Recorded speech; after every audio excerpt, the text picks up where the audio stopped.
Real Talk with Scott Baker and Jen Sammons interviews those incredible writers who have successfully crossed over from page to screen and vice versa. Coming at you every other Tuesday as their schedule permits. You won't want to meet this one. Details to come.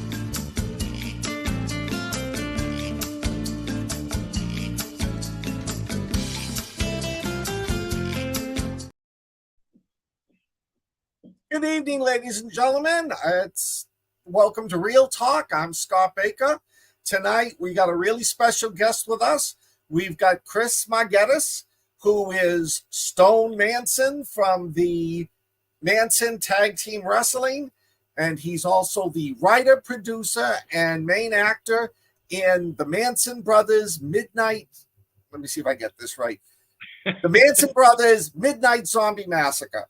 You got it, buddy. Chris, how you doing? I'm good, man. Thanks for having me on. I apologize for this washed out lighting situation. I'm going to have to add Gaffer to my list of titles one of these days, but sadly, I look like I'm talking from Dracula's tomb. So I know, but that's kind of cool looking. You got the alien in the background and the whole deal. I'm just got like a curtain. He works for the CIA. He's keeping tabs on. So. Oh, you're gonna love the second film. The vampire one? No, yes. Oh my gosh! If I'd only known you were CIA affiliated before, you're gonna dig it the most. So yeah, I love to make up conspiracy theories about what I knew. So Me Chris, too. So Chris, the movie that you're most famous for is the Manson Brothers Midnight Zombie Massacre. Okay. Yeah, well, famous is a bit of a reach, but yes, in my relative fame, yeah. It's a popular movie. I mean, it's got 4.4 stars on IMDb. Well, we've been very very happy with the performance, and you know, I will say that most of the people that it's always tough to market your film when you don't have a bunch of marketing dollars behind it. You spend everything, put it on the camera. But we've been fortunate that the majority of the people that see it, have really enjoyed it. And most of what we hear is that it's just fun. And that's what we tried to do, make a fun movie, Yeah, well, we loved it when we did it on one of our Watching Weird shows one night. I remember I stumbled upon it live while you guys were doing. It wasn't 100% beloved by everybody, but that's okay. That's how movies. No, but we're stocky. I finally understand why like movie reviewers start to get to the point they hate everything because they see so much stuff all the time. Yeah, absolutely. I mean, like, and there's so little good stuff out there now, you know what I mean? And it's tough. And again, I'm not saying that ours is, we obviously aren't making Schindler's List or anything like that, but thank you, Landa. It's fun. And, the quicker you learn, I think, and this probably goes for writing or anything, you're never going to be everything to everybody. There's always going to be somebody that hates what you're doing. And that's okay, because they used to say they don't boo nobodies, so, yeah. Well, but, the one thing I'm noticing is the big Hollywood productions are not doing good anymore. No. The last Indiana Jones, I don't even think it broke even the first couple of weeks. A lot of these movies that come out they sort of crash and burn. It's some of the independent films that are actually, or some of those that are just off to the sides that nobody, that you don't really hear a lot of marketing about. Word of mouth gets them going. Yep. Okay. It's an interesting thing because obviously the less money you spend, the less you have to make back, right? So if you do catch an audience and get them, you can. I'm not going to say you can because it's not us. It's the studio or the independent studio or whatever that can really do well financially, and you hope that they continue to churn out movies like that because that's one thing that I think is really dying is the good $3 to $5 million movie that used to get made all the time, and now it's either $250,000 tentpole movies or some schlock that somebody makes for $10,000. Yeah. And Hollywood, I don't think is making movie stars anymore either. They're making, if you look at the movies that Chris Hemsworth does, or Chris Evans or someone like that, who guys are great actors and they're kick-ass Marvel characters, but their other films don't do that fantastic. And I think a big part of it is they're starting to, they're starting to make movies now for streaming versus for the theater. And to me, those are horrible. I do feel like the theaters are going to make a little bit of a comeback. I think they're trying to go that way. I hope I'm right, but I agree, man. There's been some major disasters go on in the last couple of years. Yeah, Londa brings up a good point. It was original. It wasn't the same old crap. So, well, Londa, I appreciate that very much. And again, we tried to make something that was just going to be fun for everybody. And we felt like, okay, wrestling and zombies, right? That's like a pretty massive Venn diagram of crossover fans. And we knew the wrestling business, so that helped, make that decision. Well, there's my question. We've talked to a lot of writers who have transitioned over into movies. Okay. You're the first person I've ever talked to that was a wrestler that transitioned over movies. What prompted you to do it? How did you do it? When I got out of wrestling, I was living in Chicago, and I went, 2 or 3 years without ever really doing anything, and then I just kind of got the itch. Like I wanted to, I didn't know what it was. There used to be this paper called the Chicago Reader that was free. And in the back, they always had kind of like student film, open auditions and things of that nature. So I went to one thing that was for Stunt Guy, actually, and I didn't get it. I went to my first ever audition, just showed up. And it was like the most uncomfortable experience of all time.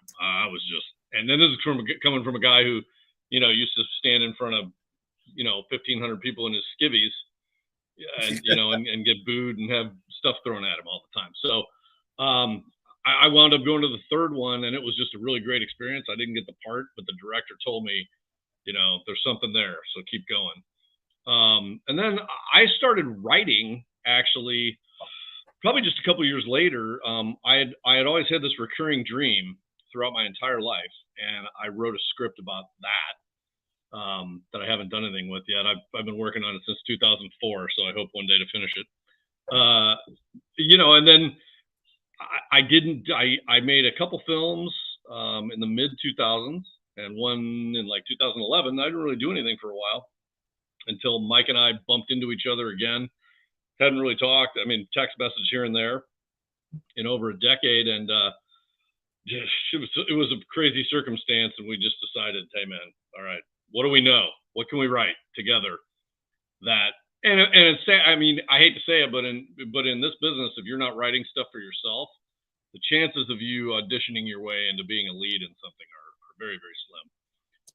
So we wrote it for us, and it worked out. I guess it worked out. Kind of worked out. We made it. Well, they always say, right, what you know. Yeah, and I will tell you, there's a very natural transition from wrestling to both acting, obviously, and writing. Because very few people know there's a pretty, I can't tell you what it is, but only because I'm sworn to secrecy, much like I'm sure you are in a lot of different things. But there's a definitive match psychology for wrestling, right? And it really mirrors what you would do in a film. You make it's an action-packed thing that you make like a roller coaster, and so that lends itself to writing. And then the way Mike and I write is kind of off the wall anyway, so it's probably not a standard writing situation. So yeah. Was it difficult sitting down and writing a script? Oh, the first time I did it, I was like, I didn't know what to do, I was fortunate. I had a buddy of mine who was a writer who had written some narrative theatrical releases, and the one piece of advice he gave me that opened the whole thing was because I was like, how do you write dialogue? What do you say? And he said, man, the more you know those characters, the easier the dialogue will come. And so I based every single character in the first one I wrote around somebody that I knew. Of course, the lead was, kind of me, and the girlfriend was my wife, from high school. And there were all these other people that I knew during high school that I mirrored characters after. And it just was like, this is exactly what he said. I knew these people, and the words just kind of flew out. Well, that was one thing I noticed in the Midnight Zombie Massacre. you incorporated a lot of the wrestling, some of the terminology, a lot of the.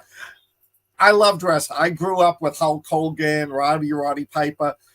A lot of it I picked up. Some of it went over my head, but you could tell you were writing from what you knew, and you loved it. You enjoyed the wrestling. So the movie itself, you could tell you guys enjoyed writing that.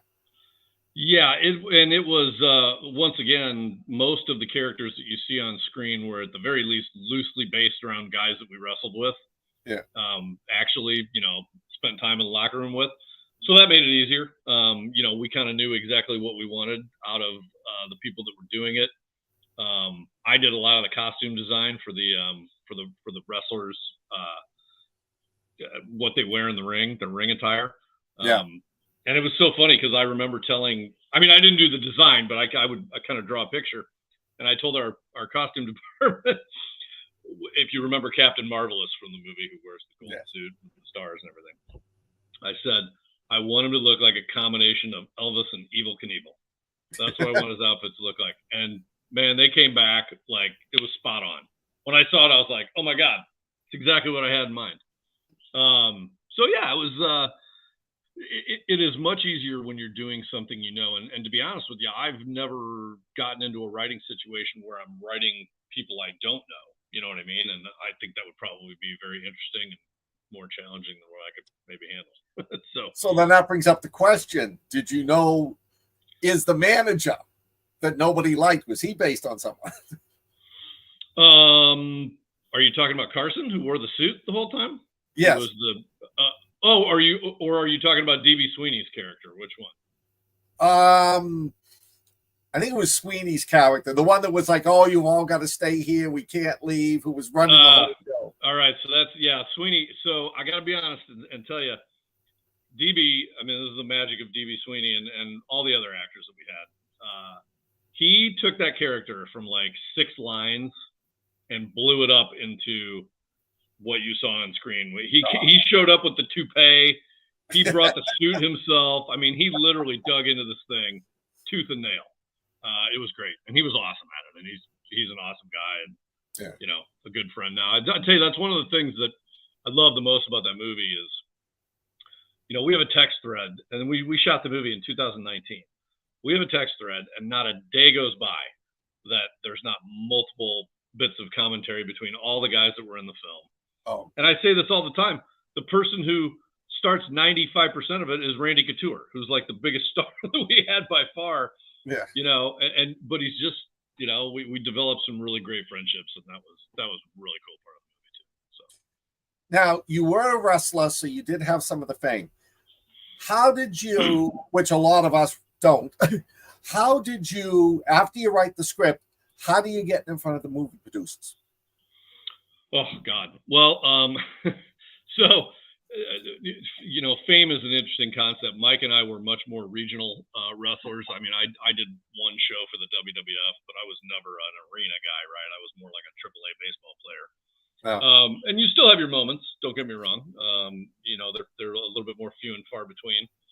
As far as the producer side go, we were always really fortunate that one of the first people that kind of took notice of the film or the script was Max Martini, who Mike had done a show on NBC with, and who wound up directing the film.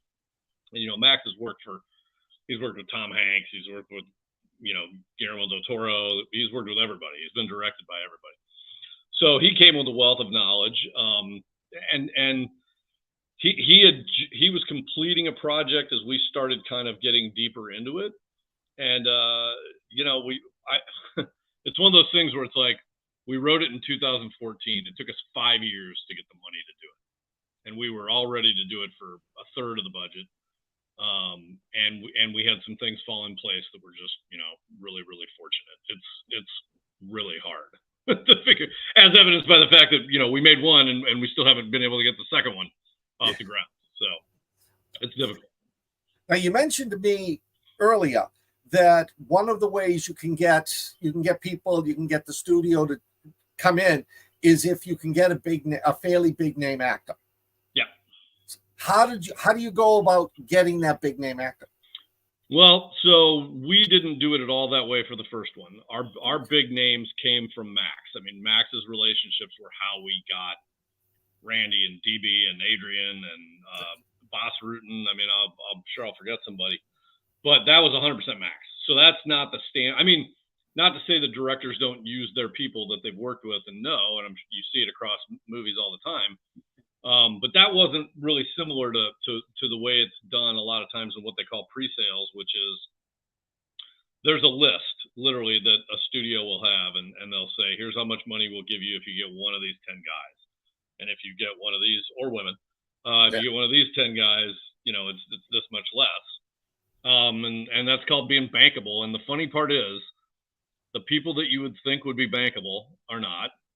And there's some names that, and I, wouldn't throw them out just for courtesy's sake, that are bankable that you're just like, are you kidding me?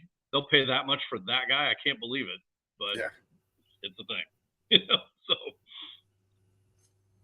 So, and I'm assuming these people are willing. I mean, this name wasn't just drawn out. Somebody didn't put down Nick Cage, Gwyneth Paltrow.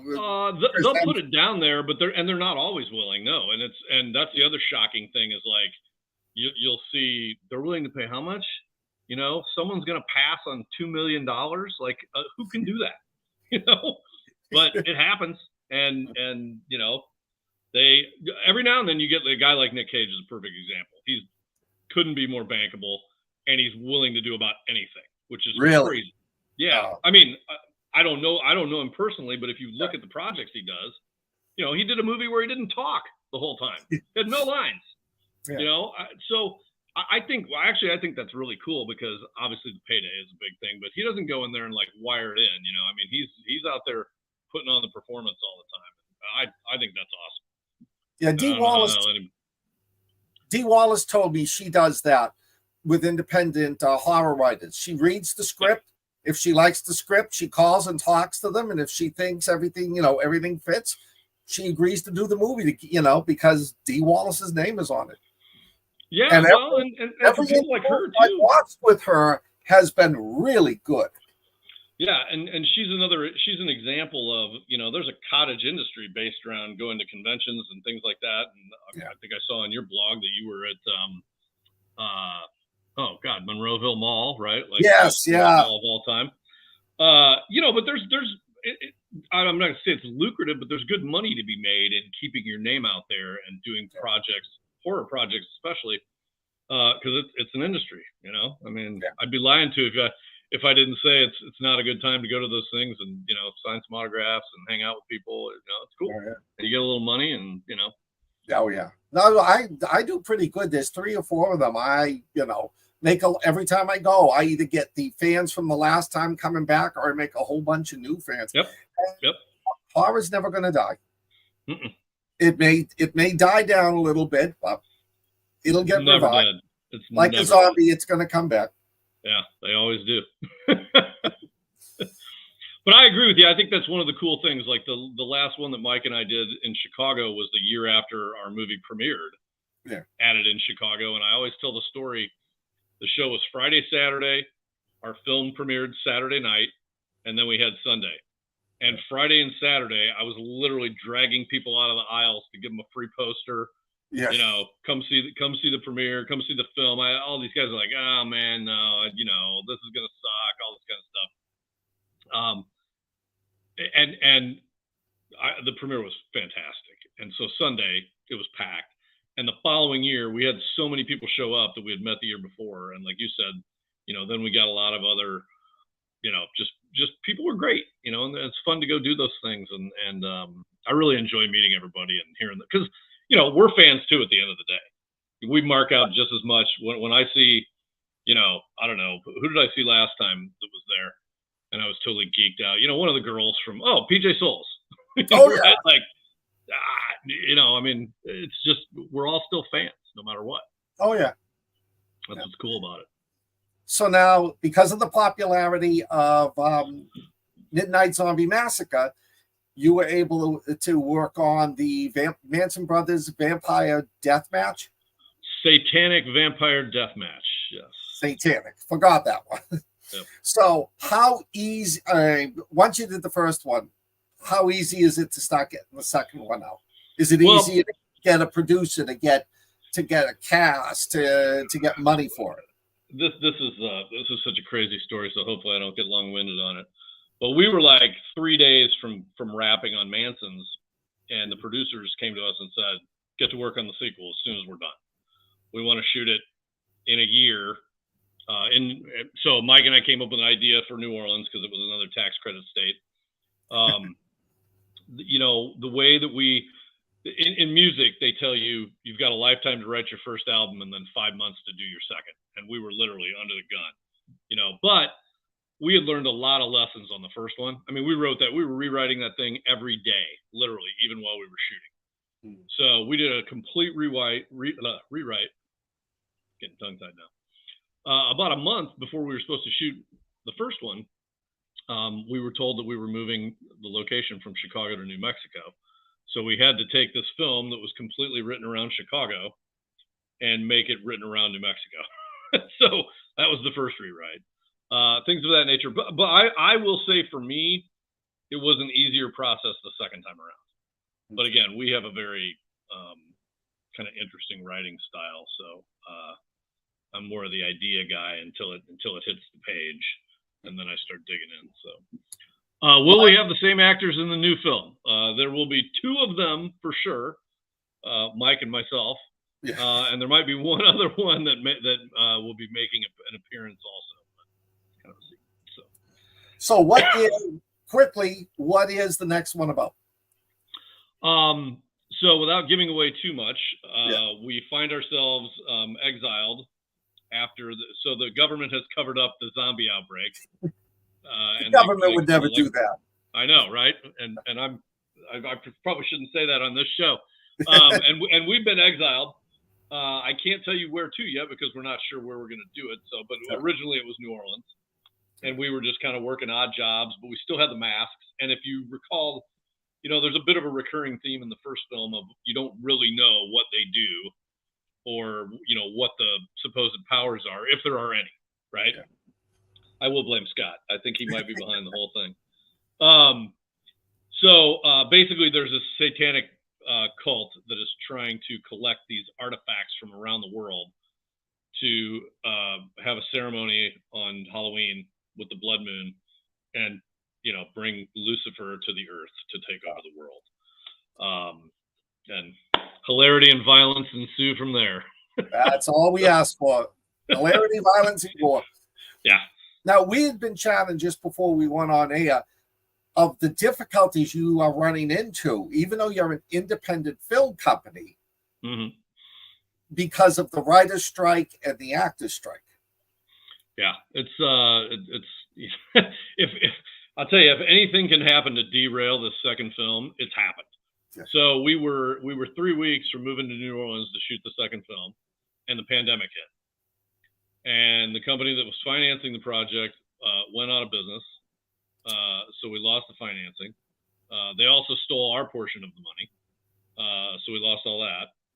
Then it was kind of a crawl back just from the pandemic, getting people back used to doing anything.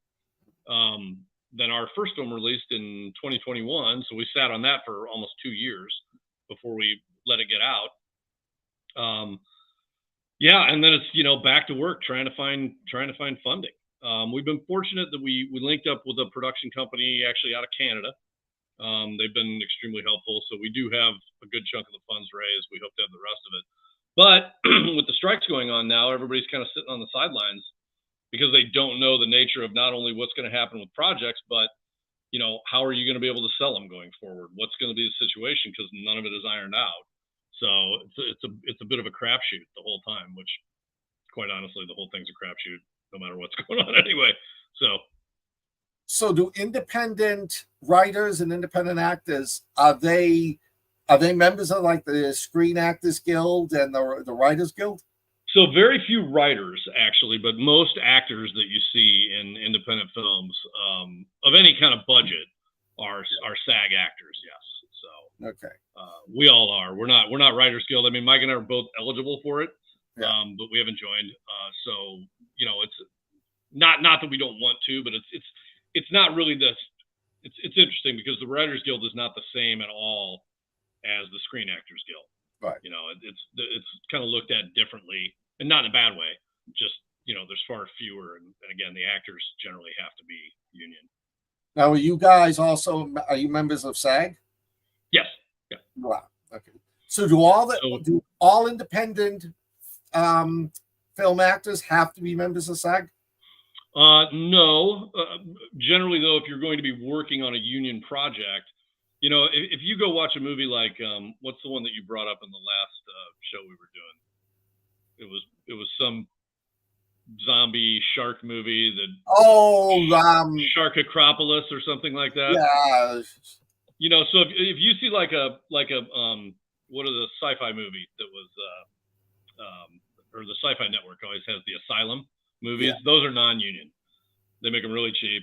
You know, there's not union actors, so they're getting people that are back that, you know, that can get a waiver. So generally, if there are people who are non-union, they're working under what they call either Taft-Hartley Act, which means that you can work like 2 union projects before you have to join. Oh. Or you can get a waiver, you know, for one. But again, once you do X amount of projects, you're required to join the union if you're going to work again. Yeah. Now, what about the studios that issue them? Like, I mean, can Sci-Fi Channel release a movie? Well, actually, I guess they're not, because they're not being made. But I mean, would like Sci-Fi Channel or any of the other streaming services, would they be violating the union rules if somebody made a movie? Again, you know, they broke through the picket line, made the movie, and then somebody ran it. I would, my first reaction would be yes, they would be violating it, but at the same time, if there's not a contract that anybody's working under, I would assume there's a way around it. Again, like right now, if you wanted to go make $1.5 million movie, right, that wasn't going to have any names or anything like that, you could get a waiver through SAG if using union actors to make the film. Where it starts to break down is that you then have to be able to take that movie somewhere and sell it. And most of the people that you would sell it to are affiliated with the producers, right, that are, you know, basically standing off against the actors and the writers. So, you know, it's a really difficult proposition because the bulk of the studios are all, you know, producer union affiliated. The only one that isn't, and that's doing projects currently, is A24, who's been a really popular horror independent production company, and they've been able to get some waivers to keep their films going because they're willing to do whatever the you know, SAG-AFTRA wants to do. They're not standing in opposition to their contract or anything like that. So I think it's a slippery slope anyway, but you know, there is some stuff getting done. So, any idea how long the strike might last? Man, it was funny when it started. Everybody said they thought it was going to be like 3 weeks. Yeah. And now I'm hearing, you know, not till 2024. Wow. You know? So yeah, it's going to be interesting. And then honestly, this is a big one. I mean, this is the one where it's like you can't really give it on AI because you get your look used for the rest of your life without having to get paid. Yeah. I think what ultimately needs to happen is I think that our union needs to give a little bit to the companies like ABC and NBC and CBS, the networks, where if you can get a job there, you're making huge money. But all the people who are basically doing the same jobs on the streaming networks are making nothing in comparison. Yeah. So I feel like if they take a little off the table from the networks and get the streamers to kind of bump it up a little bit, and they're going to have to put pressure on each other. You know, that's a solution maybe, but it's interesting, man. It's nasty out there. So I know the writers are like afraid that AI will be used to write the scripts. For you, what can they legally take your image, reproduce it on AI, and get away with it? Yep. I mean, as it sits right now, yes, they could. Yeah. And there's you can read a bunch of articles of actors who were told, oh, hey, we'll have you in for wardrobe for 6 days, and then you're going to do this, and this, and then they go in for one scene in an afternoon, right? They capture all their imagery, and they're done. and then they fill them in the rest of the time. So it's, and listen, I'm not going to sit here and be the guy who's like, just so some CEO can make $200 million, right? Whatever, he got there. God bless. But, you legitimately, unless you're a top 5%er, it's almost impossible to make a living as just an actor now. Yeah. I mean, even if you're doing regular guest spots and things like that, the money's just not there like it used to be. Yeah, and I mean, if AI can, if they can just use the AI to replace you. Yeah. And then they also could use AI to make up new actors and actresses. That's the next one coming down the road. What people don't remember is many, many years ago when Fox was coming out with the animation lineups. Yeah. And it was The Simpsons and it was American Dad or whatever. Yeah. They had like 4 or 5 shows that were on. And everybody was like, oh my God, they're going to replace actors completely. Right. But now you can AI the voice. Like even then they had to have voiceover people that were working. They had to have a ton of different actors on a show. Now, it's not great, but they'll figure it out. You know what I mean? Yeah. It's only a matter of time. So, but that's all doom and gloom right there. I don't want to be that guy. No, I know. No, Sorry to be morbid. I know, but I think there's a lot of people who just don't understand what the whole union strike is about. People are like, "Oh, what the actor's making $20 million for a movie, want to make $25 million?" Sadly that's what I think it is, and nothing could be further from the truth. It's only 2%. So there's 163,000 members in SAG. Gee, only really? 2% of them make a living acting. Really? So, yeah, I mean, think about those numbers. That's nothing. Yeah. So are you working on any other projects for after Satanic Vampire Deathmatch? I do have one that I hope is going to go somewhere. It's a Bigfoot movie. With the Manson Brothers? No, it's not with the Manson Brothers. This is a different one. But we are working on, I guess I'll call it the 3rd installment of the Manson Brothers as we speak also. And then we've got a couple other independent projects that we're just kind of writing off on the side to do. We've got one, 2 guys stuck in the woods that ripped off some mobsters, that kind of thing. So there's some cool stuff coming. Obviously, we push the brand as much as we can of the Manson Brothers, and it's been an interesting ride to say the least with it. And I hope it gets to keep going because it's been a lot of fun. That's for sure. So what advice would you give for somebody like me who would love to make it, would love to write a script, would get it in front of a producer and have somebody say, I'm going to make that into a movie? Wow. There's so much luck involved that the giving advice on what to do is hard. I think the 2 big things, and I think this goes for any endeavor, man. It's like, write your script, no matter how shitty it's, get experience. You know what I mean? Get experience, write it, knock on doors, get people to read it.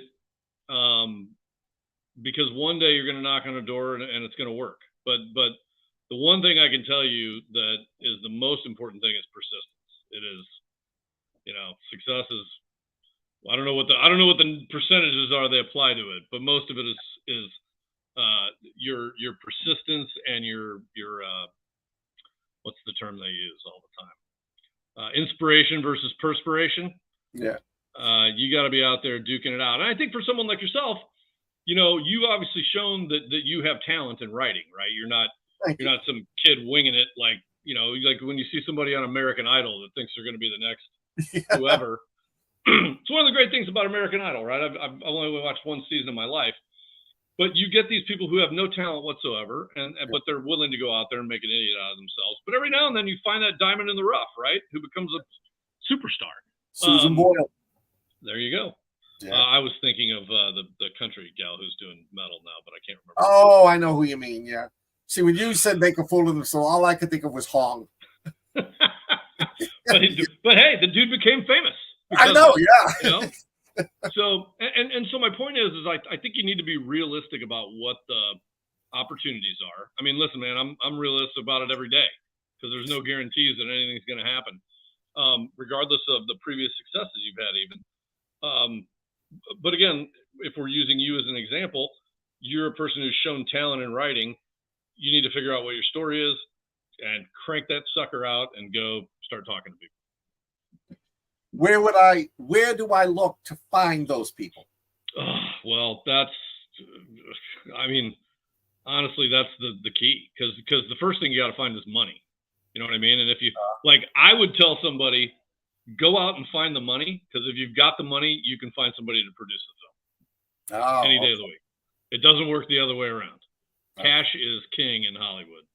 So if the money's there, someone will make it. So you find the backers, you get the money, then you find somebody who'll say, okay, we'll do it. Yep. Okay. And that's a hell of a lot. It's a hell of a lot easier than doing it the other way around.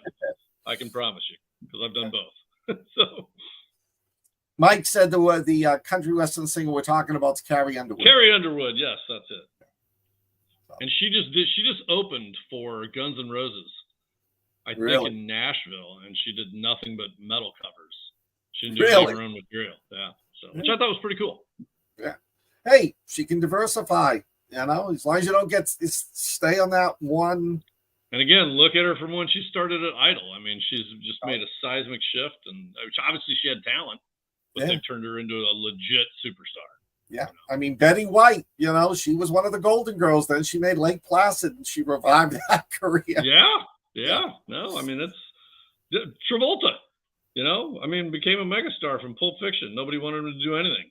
Yeah. He was a has-been, and terrible. So what other advice would you have for, any particular advice for writing a script? I know I wrote a script, and it was so hard for me because I'm used to writing a 300-page book. Right. And now I'm like, I got to keep this whole thing down to 90 pages. That is the tough part, sadly. Yeah. I think, like anything else, the magic happens between the lines, right? That's great music. It happens between the notes. I think if you start with a good concept and you don't tie yourself into trying to do a linear, timeline of it, where you're writing the movie from beginning to end. Yeah. I think it's better if you like anything else, you got a beginning, you got an end, you got a comeback, whatever.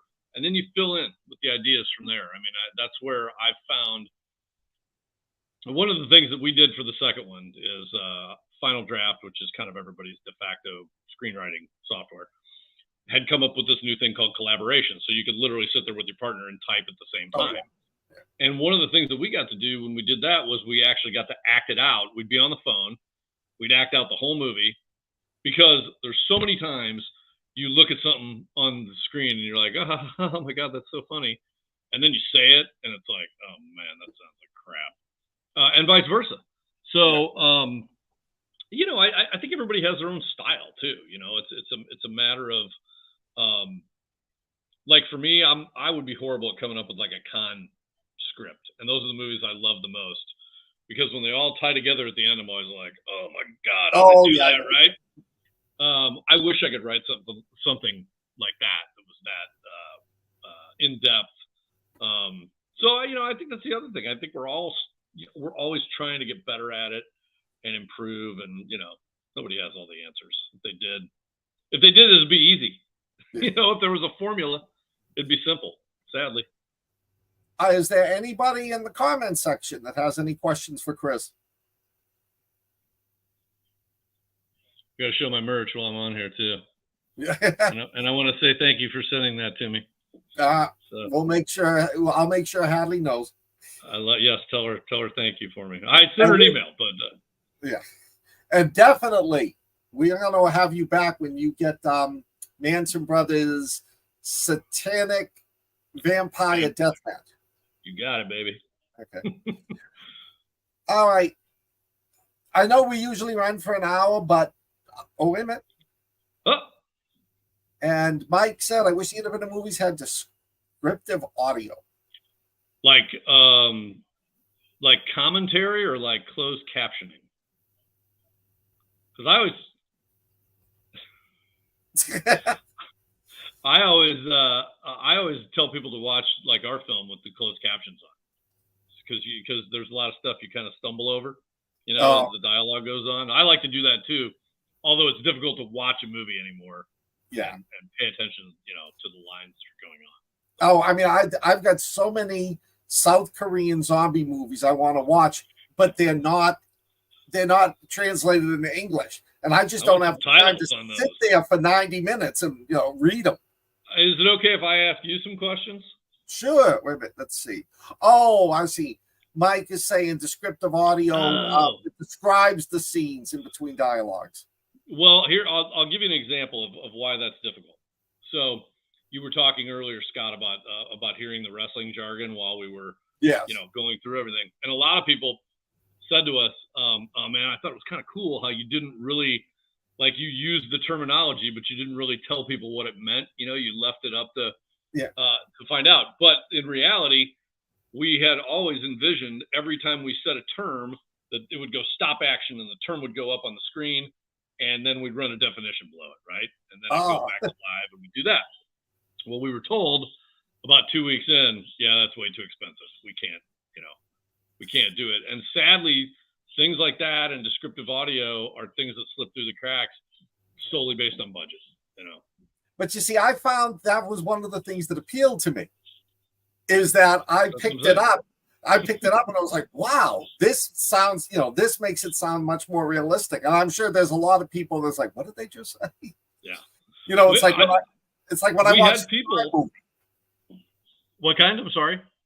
No, it's like when I watch a spy movie, if they're using the right jargon, if they're, if it seems realistic, it's great to me. But I watch so many spy movies, I have to shut off because I just get fed up with them. There's a particular show on currently, and again, I never name names because I don't like to say things are bad or I don't like them because everybody works their ass off. I watched an episode and a half of it, and I was like, I can't watch this because it just was not, it didn't hold true. You know what I mean? And unfortunately, if you're involved in something, then it has to. If you're not, if I watch a show about what goes on behind the scenes in a tennis tournament, I don't have any clue whether or not it's factual or not. It's tough. It's tough. I have a question for you. Sure. What's your favorite zombie movie? I think we covered this on the last remake. Show, but I want to know. The remake of Dawn of the Dead. Oh God, that's right. I forgot. I had to ask.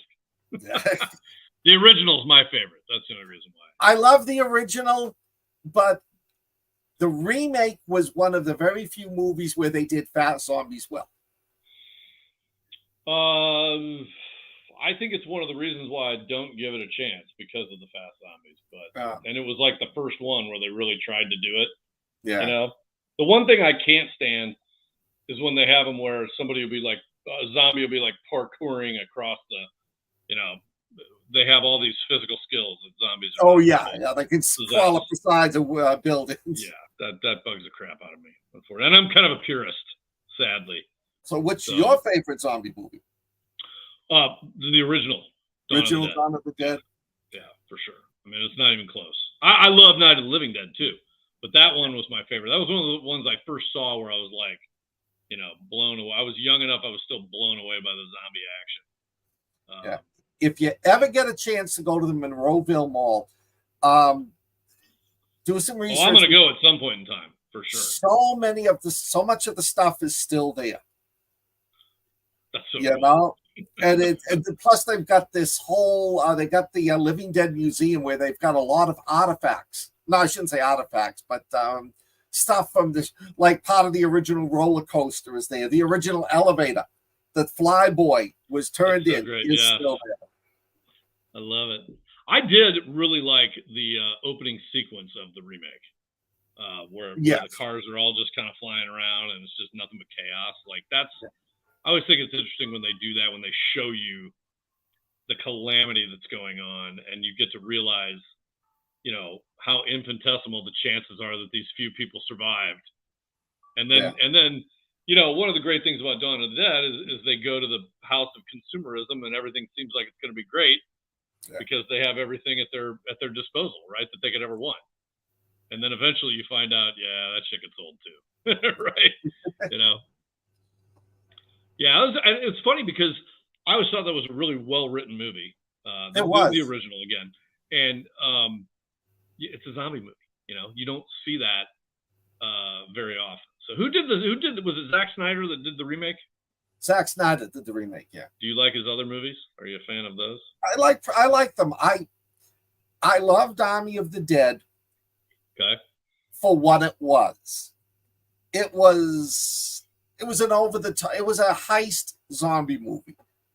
Yeah, I don't throw it into the same category as World War Z, Night of the Living Dead, Dawn of the Dead. Yep. It was like a caper film, you know, at the same time. Yeah. Yeah, with all those little hints that this could be aliens. Why does that zombie have a robot face? I like when they lay those little Easter eggs in there too, you know, for fun. I like that movie. It was fun. It's funny because we joked about that movie when it came out. Not that it was a joke, but it released right around the time we got our first review from Joe Blow, and they gave us both the same score, and we always laughed and said, "Hey, we did ours for $200 million less, and we got the same rating." But yeah, and that came out at a time when people were begging for a zombie movie too, which was.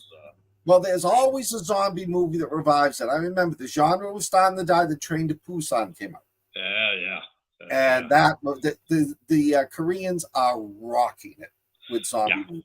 That's a great movie. That's a really well done. There's some great unknown ones out there. Like have you ever seen The Girl with All the Gifts? Yes. Yeah. Scott movie has one of the greatest. I did not love the ending, but the movie has one of the greatest scenes in the history of zombie movies. Yeah. You know, there's a lot of classics out there that people. A lot of classics. There's a lot of unknown hidden gems that aren't great movies, but they're fun, like Doghouse. Oh yeah, sure. You know, it's funny you say that because I saw Doghouse recently. Things don't have to be great films to be a good movie. Exactly. You know what I mean? And it goes back to what I was talking about before. We just want to make stuff that's entertaining and fun, you know, and that doesn't require it to be Schindler's List, you know, or fill every plot hole. Well, that's like most of us writers. We don't expect to be Jonathan Mayberry, Stephen King, you know, J.K. Rowling. We'd love to be, but you know, if we write the stories we want to read, and if a lot of the fans watch, or in your case, watch the movie and enjoy it, or read the book and enjoy it, we've done our job. Yeah. And again, that's the thing. As long as somebody has picked it up, put it down, and said, that wasn't a waste of however much time I spent on it, or my $4.99 I paid to rent it, you know, job well done. I agree wholeheartedly. Now, here's a question. You mentioned the $4.99. How big an issue is pirating of independent films? Oh, God. I think at last count, we weren't even 4 or 5 months into having the film out, and there was already over 50,000 pirated views of the film and that's what we could find. You know what I mean? So there was probably 10 times that. And if you think about it, that's a lot of movie out of producer's pocket. You know, I mean, a lot of people, you know, lose a lot of money on that. Yeah, if you figure $3 per rental, that's $150,000. Yep, that's a lot of bread. But you can't stop it. No, and you know, there's something to be said for. I'll tell you a funny story. So there used to be a wrestling organization called TNA, and I'm not proud of this, but I'll admit it so that nobody feels bad when they hijack my movie. I had a friend of mine who called me one day and said, "Oh man, I saw your movie. I loved it." And I was like, "Oh, what'd you watch it on?" And he's like, "Oh, I watched it on my Roku stick." You know, and I'm like, "Dude, like, don't tell me that." But I do think there's something to be said. So I one time had, you know, a jailbroken whatever box thing long before I was in the film industry, and I watched a wrestling pay-per-view. And I'd never watched these particular guys, you know, this organization. And I enjoyed it so much that I then kept watching the organization for like 2 years. Uh-huh. So, you know, in that instance, I feel like that was, you know, money not well spent, but still, let's call it $60 that they didn't get, but that they got a fan for 2 more years, you know, and I wound up seeing things that I had paid for, et cetera. So I think sometimes exposure is worth it, obviously, and word of mouth if it translates into that. Yeah, I agree with that. I like to think that, some of the people who buy my book for free are like, wow, it's good. I'm going to pay to buy the next 5 or 6 books in the series. Right. Yep. But then there's going to be if you can get that, that's, it's a loss leader, right? And again, if you find that person who liked your stuff and pirated it, but then is willing to pay for it, Okay. You asked me a question about zombies. Let me turn the tables. Okay. From the old 1980s, WWE, the Saturday night main events and that. Who was your favorite wrestler? Oh, hands down, Kurt Hennig, Mr. Perfect. Oh, really? He was my favorite of all time. Yep. I loved Roddy Piper. Well, everybody loved, okay, so like if you're in the business, you loving Roddy Piper is like, it's kind of everybody loved Roddy Piper. He was the best for a reason. He was great in They Live. He was there's an old saying, the more they hate you, the more they're going to love you when you change. And that's why he was so popular, so over when he turned, and he was never really a what we call a baby face. He was always kind of an asshole, but yeah, he was great. Yeah, you gotta love the hot rod. I read his biography. I've seen damn near everything he's in, and most of it's horrible. But man, They Live. I mean, he struck an absolute classic with that one. And he's got the best line. I came here to kick ass and chew bubble gum, and I'm all out of bubble gum. I'm all out of bubble gum.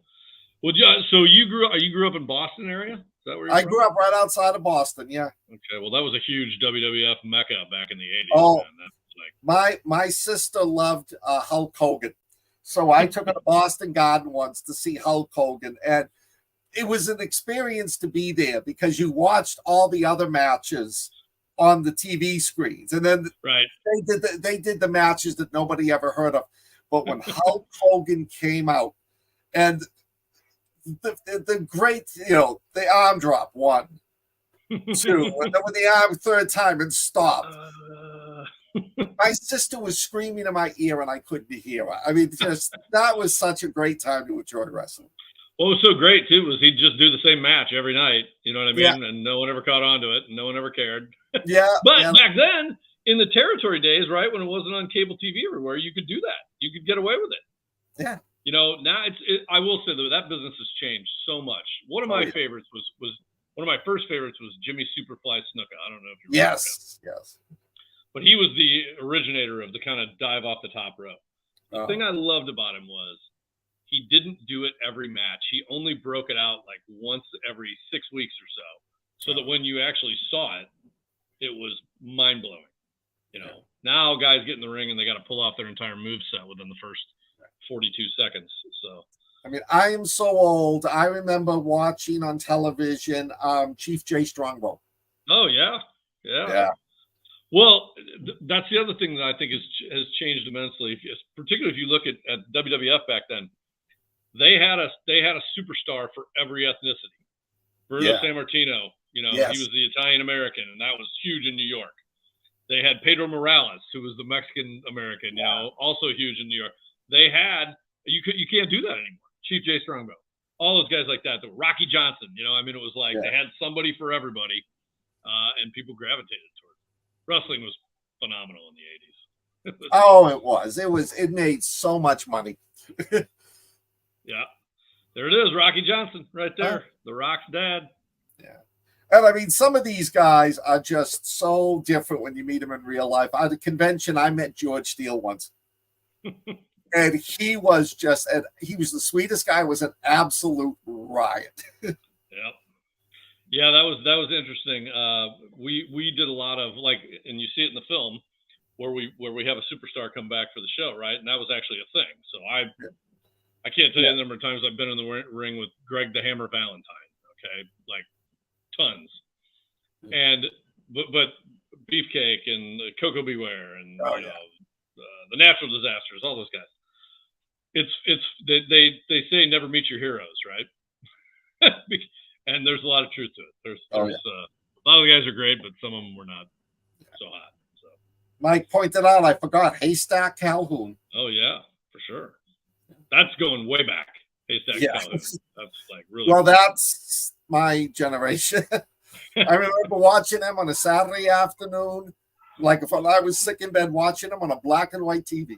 Yeah, man. Well, listen, anybody who listens, they asked me how I got into those two things, and it was my mom and I used to watch wrestling and laugh at it because, you know, it was like, are you kidding me? Every Saturday morning, wrestling would be on, I think at 10, and at 11, the horror movies would start, and then we'd watch the horror movies. Oh, yeah. You know, and it was like. Yeah, my mother was the same way. She, as long as I was reading, she would buy me the books, and I liked horror. And it was funny because, you know, I started reading Wells and Poe and Shelley and that. And she's the one that introduced me to modern horror. She bought me a book for my 10th birthday, Graham Masterton's The Manitou. And after that, it was just like, forget those old guys. I want all the blood and the gore and the violence. Well, I specifically remember, and it's funny because if anybody knew my mom passed away a couple of years ago. But if you knew her, she was a very put together, classy, you know, just wonderful woman who was always dressed impeccably and everything else. And yet we watched wrestling and horror movies together. And if you've never seen the movie Psychomania, it's a kind of zombie-ish movie, not really, from the UK. It's hard to find. Is that the one, the motorcycle gang? Yes. Yes. Yeah. That movie, my mom and I remember specifically watching the whole thing, and I've watched it 3 times in the last year. It's still one of my favorites to this day. My mother was a nurse, and we'd be watching a movie, and she'd say things like, oh, "There's not that much blood in a human body." Oh, a spleen doesn't look like that. That's awesome. So, you know, everybody wonders where I get it from. My mother. I love it. Good for you. And by the way, I love the Von Erichs too. Yes, I don't remember them. You don't remember the Von Erichs from Texas? I don't remember the Von Erichs. No. Oh yeah, they were the full family of long blonde haired guys who were muscular and they would always tangle with the Freebirds. Do you remember the Fabulous Freebirds? Or you must have been a pure WWF but guy. I can't picture them. So. Yeah. Oh, they were all awesome. Well, Chris, we're running out of time. So all right. Wait a minute. Londa, what? For everybody watching us, if you please like and subscribe. We enjoy doing these shows. As long as you watch them, we'll be doing them. Chris, thank you for being on the show tonight. I'm really looking forward. I'm looking forward to Satanic Vampire Deathmatch. The name itself. I can't wait to come back and talk about it. You know, I was looking it up on IMDb and I saw the name and it was like, I gotta ask you about that. We're excited. We're just fingers crossed we get it done, and I think the fans of the first one will really like this one for sure. I think so too. And if you have not watched the Manson Brothers Midnight Zombie Massacre, watch it. It's a great movie. We talked about it on one of the Watching Weirds. It's a great Saturday night movie. So, and check us out at mansonbrothers.com and on all of our socials. If you don't mind me having a shameless plug, shame away. And we'll soon have our YouTube channel up where you can come and find us talk about movies and all kinds of other hilarity in character. Let us know when you got the YouTube channel up. We'll promote it. We will. That'd be great. All Thank right. you very much. All Scott, right. thanks for having me. Hey, awesome. No problem. Everybody, thanks for being here. We'll have a good night. We'll see you in a few weeks. Thanks, Bye-bye. everyone.